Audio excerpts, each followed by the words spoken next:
Friend hi friend, মনটা খুব খারাপ আজকে, বুঝতে পারলা? মানে গত 10 দিন ধরে প্ল্যান করছি কলকাতা যাব। সব প্ল্যানিং, বন্ধু বান্ধবদের বলা, মিটিং অ্যারেঞ্জমেন্ট থেকে শুরু করে সব কিছু করলাম। যাবো মনের মধ্যে একটা এক্সাইটমেন্ট ছিল, বাট কী হলো, ক্যান্সেল হয়ে গেল।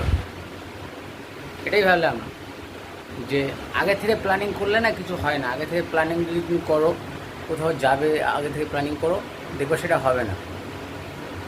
যেটা করবা, কোথাও যেতে হলে সঙ্গে সঙ্গে প্ল্যানিং করবা, সঙ্গে সঙ্গে, মানে আগে থেকে যদি ভেবে রাখো তাহলে পসিবল না।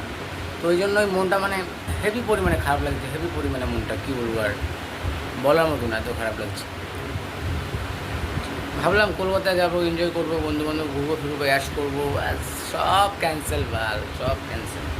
মনটা খুব খারাপ, এই জন্য চলো ফ্রেন্ড, এবার হলো না তো কী হলো, নেক্সট ইয়ার হবে। বাই।